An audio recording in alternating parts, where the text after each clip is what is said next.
Before I get Philly in here, I want to show you this. Here, and again, we brought this up in the first hour. Here's the ramifications of this.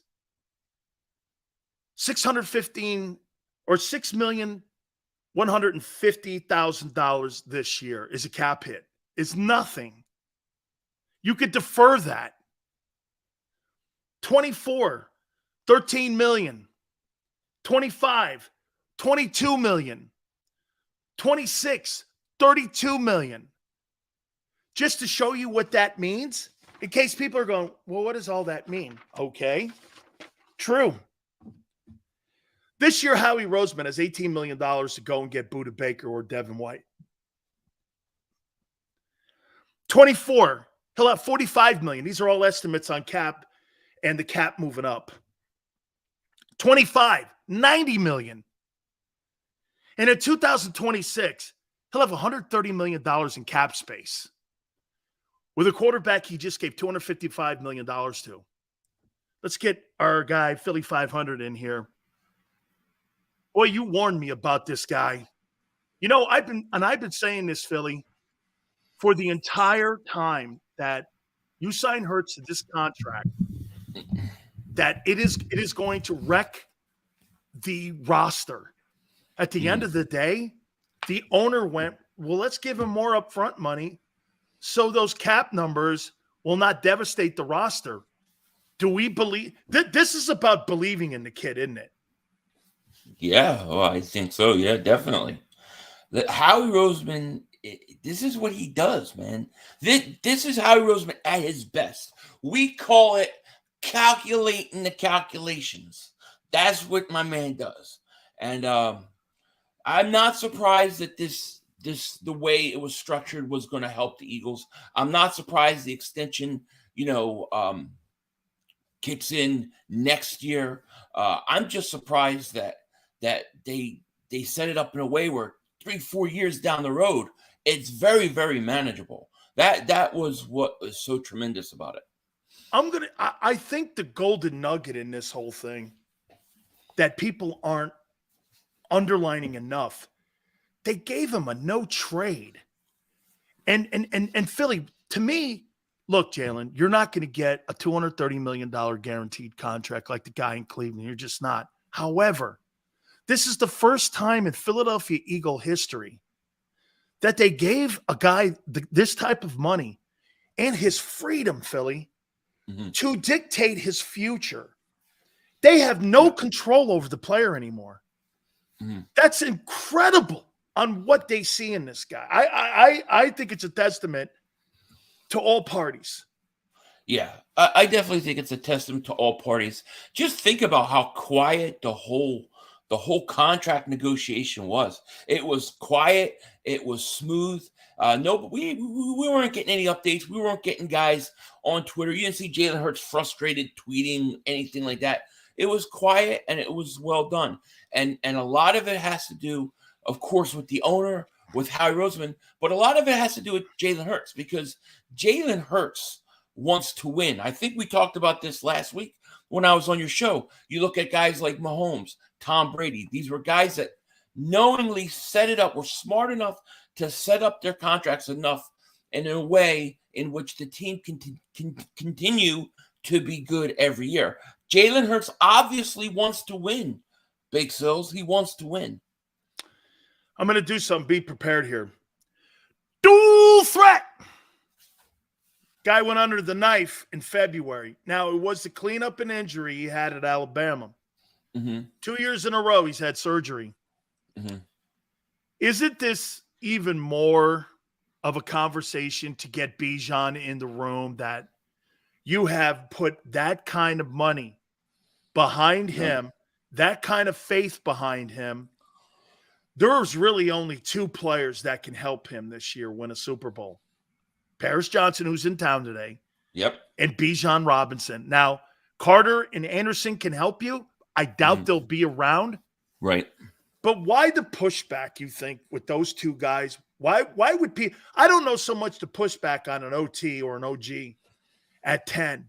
But why not – again, why not go move down to 14, like I told you before, with the Right. Patriots, take Robinson, get some more multiple picks for this year. They're on rookie contracts. You might find a safety too in the second or third round. Why not do something like that? Makes more sense for you to be able to bring more players into your roster. Yeah, I mean, it makes sense to me. The two picks that I would not be upset about is Bijan Robinson and Paris Johnson Jr.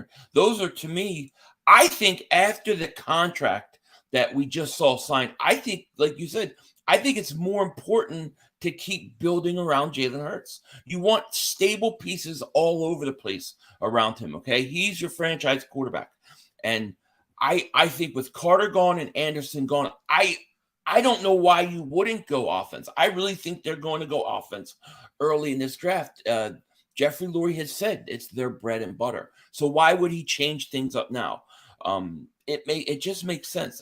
I don't know. I think, and I'm not saying that it's a great chance, but I think the chances are better that Bijan Robinson lands in Philly now that Jalen Hurts has signed his contract than before he signed it.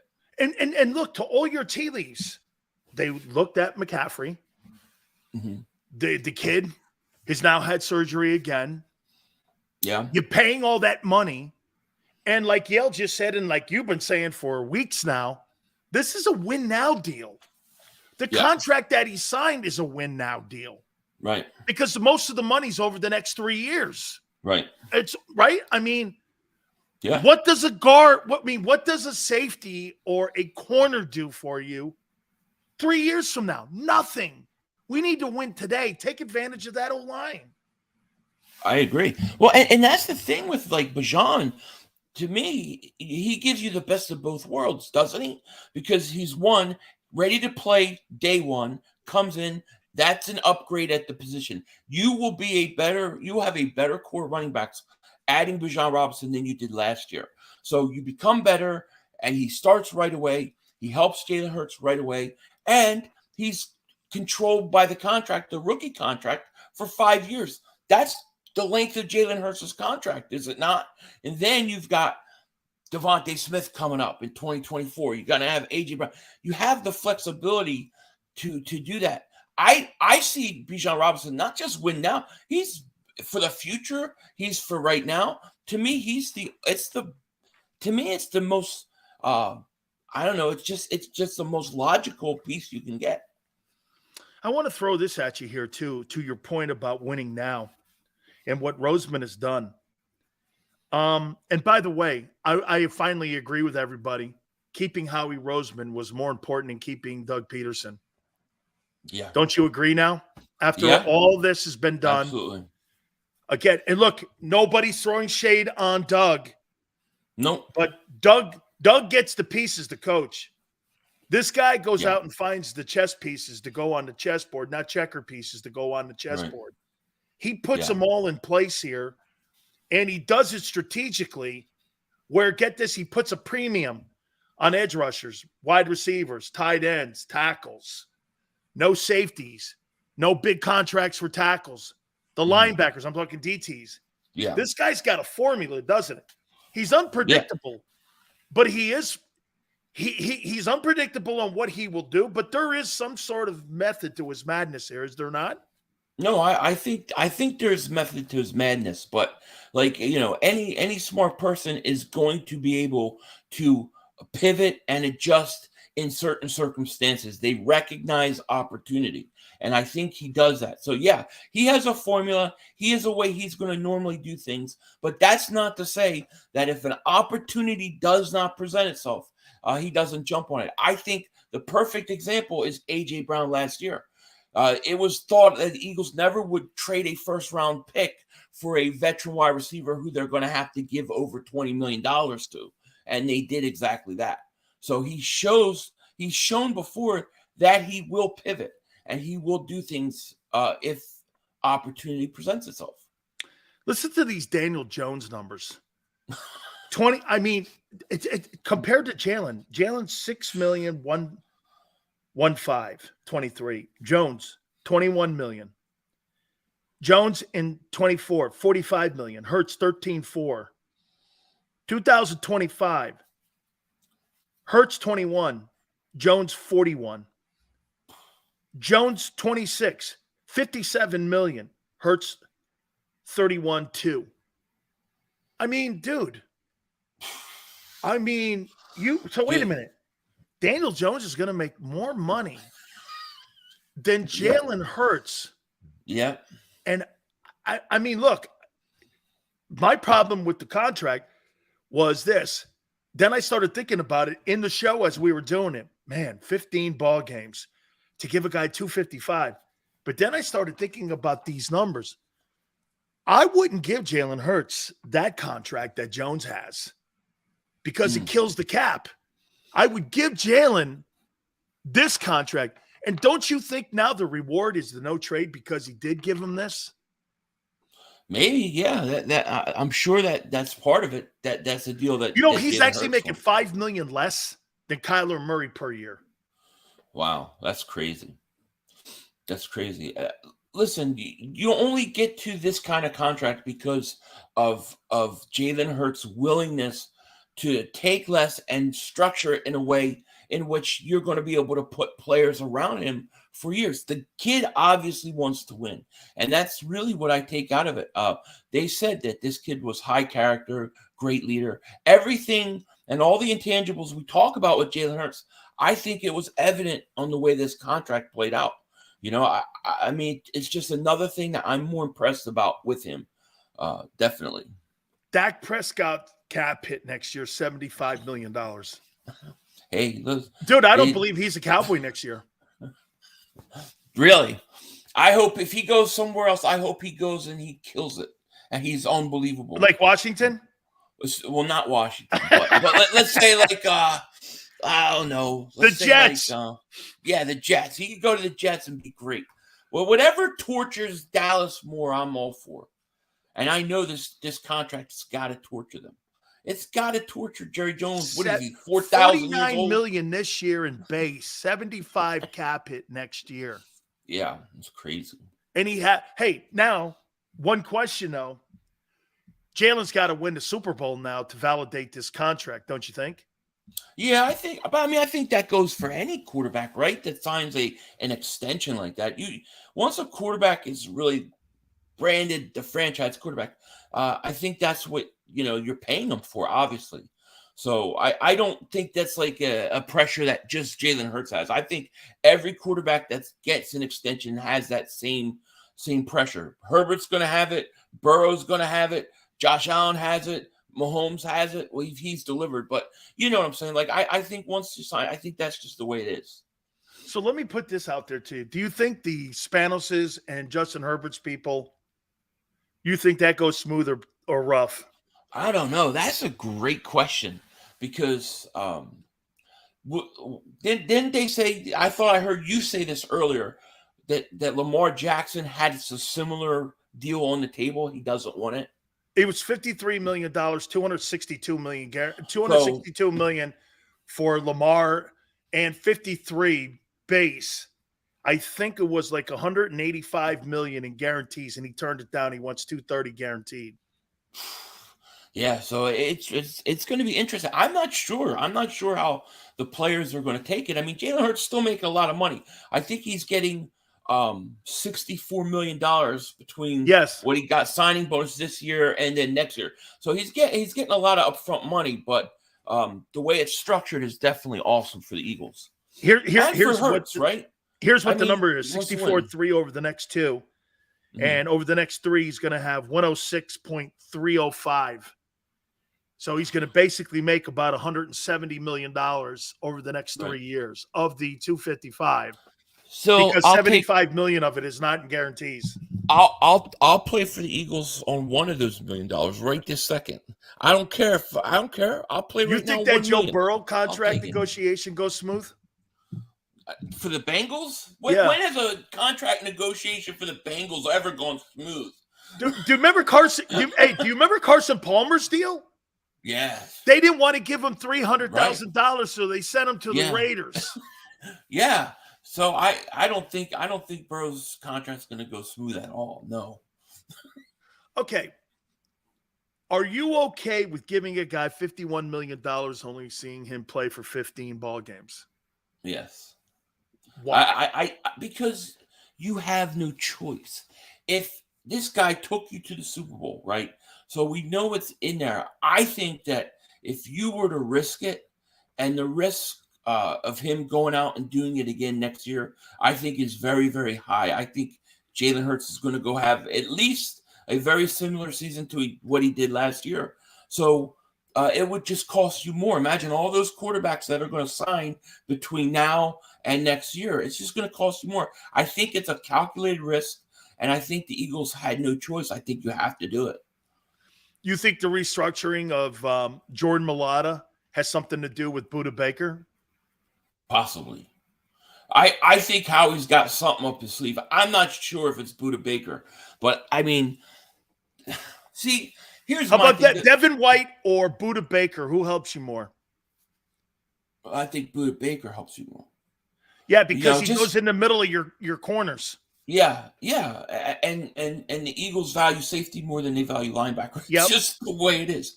But I mean, the one thing I keep going back with the Eagles, and what they're going to do next, I just keep looking at where they've allocated all their money. Besides the Jalen Hurts contract, everything has been the defensive side of the ball. They have not really addressed the offensive side of the ball. I don't believe they're going to go a whole entire offseason and not really touch the offense at all. I don't believe that's going to happen. I believe something is going to drop on the offensive side. Can I tell you what I think they believe and why they haven't touched the offensive side? Mm-hmm. I think they trust all the players that they've brought in. Now think about it. So today they restructured Mailata, gave him more money up front. They restructured Lane, gave him more money up front. Brought Jason Kelce back on a 1-year, $14.5 million deal. Gave Jalen a ton of money up front. Mm-hmm. I think that they gave A.J. Brown a ton of money up front. Yeah. I think they totally believe in every single player, and I think the question marks on that side of the ball is why you see more 1-year deals. Philly, you don't restructure contracts with people because you know what that means? That means you have to give the player more upfront money to get cap relief. Right. And that means you have to buy into the player. And what the Eagles have done, this is what they've set the market on. Well, we're not going to be a person like Jerry Jones and just go out there and give these gigantic contracts out that kills our salary cap that we got to dump guys. We're going to put our money where our mouth is. And they give these guys upfront money, lowering the base salary so that the cap can be manageable. That's one thing Dallas has not done. They've overpaid for every guy, but now get this. It just looks like the Eagles went, I'll tell you what. Okay, Jeffrey Lurie went, here's a couple bags of money, Howie. Deal with the cap. Pay your guys how you see fit. Get that cap number down, and he did. And he's got $20 million now. Right. $20 million right now to go out and do the draft and maybe get a free agent. He's going to do something. I don't believe for 1 second that restructuring Jordan Mailata is just so we have extra space for a rainy day. I don't believe that at all. There's definitely a plan. They got something up their sleeves. I just don't know what it is. I think it's more likely, if I had to guess, I think it'd be more likely that they would trade for a veteran like a Budda Baker, right, than they would like a Dalvin Cook. Okay, so I think that you're more likely to see a veteran player on the defensive side of the ball come in, and offensive, I think you will see the offensive side early in the draft. People are going to be surprised, but I think early in this draft, they're going offense. Would you give the 30th pick for Derrick Henry to Tennessee? Personally, I would. Yeah. I would have 1-year deal. Well, maybe 30th pick. I got to think about it. 30th pick for a guy who just had 1,500 yards is 28. He's 28 years old. I probably would, because I know what it means to that team. Because you know why? He want to redo a deal, Philly, because he'd look at that old line and go like this. He's never run behind a line like that. Right. And you have two Hall of Famers. Yeah. You have mainstays for the next decade over on the left-hand side. Well, and Oh, you're on the verge. I mean, that's the thing. I mean, this is not a team that is 2-3 years away. This is a team that could very well go back next year, especially in a weak conference. So a guy like Derrick Henry, you have to take a chance and do something like that if possible. Personally, I still think the play is Bijan. I think that's the play offensively. You dude, get him and you put him Derrick in Henry and let's do it. behind Jalen Hurts and that old line, Yeah, it's it would scary. look better. It would be better than the Cowboys and Emmett. Wow. Then I'm all for that. I'm all for that. He's never had a line like that. No. I don't think Plus, most. and how about running goal backs have- line? How about Right. short yardage? He Yeah. handles. He's 2-1. Instead Yeah. of putting Hurts in that scrum, you Right. just hand it to that dude. Yeah. I know. Oh, I know. Derrick Henry's awesome. There's no question about it. See, I wouldn't win would have to today. consider- I don't want to win Well, yeah. tomorrow. I Well, don't you- give a shit about 5 Yeah. years, 2 years from. I want to No. win today. Yeah, I mean, I think obviously the goal is to do both, right? That's the goal. But you've got to bring in guys for this year. This team was one series away from a Super Bowl, and they could go back. The NFC is not that tough. They could go back. They just got to do a few things, and I think they go back. They're going to be one of the 5 teams for sure. And Howie has absolutely had a really good offseason here. Final question for you. Yeah. Okay. What's your biggest concern on April 18th with the Eagles? Your In the biggest issue that you look at the team, and you just said you believe that this team has an opportunity to be a Super Bowl contending team. Okay? Is there Right. any angst or is there any pause Yeah. that would make you go, there is one thing, though, Yeah, that there gives is. me kind of Yeah, the ability to pump the brakes? What is that? Yeah, I worry about that running game. I'm not comfortable at all with that running back, Penny. I mean, I know he's got talent, but this guy has not stayed healthy at all. And then you have Boston Scott and him both on a 1-year deal. So I know they have a great offensive line, but if these guys are getting hurt and can't stay healthy, it's not going to help us. I think that the Eagles have a real opportunity to do something great and make their offense like special. And I worry that they're going to pass that opportunity by because they don't want to buy into the narrative of we don't draft a running back. And because of that stupid narrative, we're going to be holding ourselves back on offense. That's what I worry about. And to your point in what Gigi's saying here, I mean, you'd rather have a player on your defensive side that's not an impact player versus a player who could be an impact player on your offense today. It makes zero sense. No. And you're right. To listen to guys on the radio in Philly say this, well, that's not their history.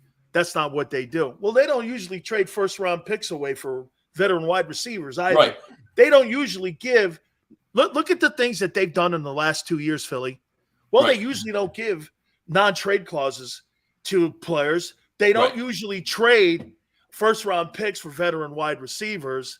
Yep. They don't usually give and restructure so many contracts, giving players money up front like this. Yeah. They didn't even budge off that Carson Wentz disaster. Right. They went and pushed everything in. They're not doing anything conventional.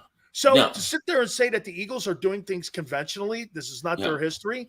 Yeah. Shouldn't the last 3 years or the last 2 years tell you they haven't done it? They fired a Super Bowl winning coach.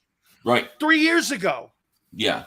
Yeah, I mean, and it's not smart. It wouldn't be smart for the Eagles to sit back and be so close-minded coming off something, when it can benefit you. You have to be able to recognize and see opportunity. And they've done a really good job with that. And I think that opportunity is sitting them right in the foot with Bijan Robinson. He's right out there for them to get and just plug in and then let's go, man. This offense is going to be special. Agreed. Philly, appreciate it, Thank brother. you. 9 days out to the NFL draft. Can't wait. Appreciate you, man. Thank you. You got it, man. That's my boy, Bye. Philly.500. Make sure you check him out. Google him. Go watch his podcast. It is absolutely one of the best. I have to take a time out. We're going to sweep the top of the hour. We'll stop like at 15 to restart the third hour. Hit the like button. Please keep it here on the National Football Show. Go to get your game on.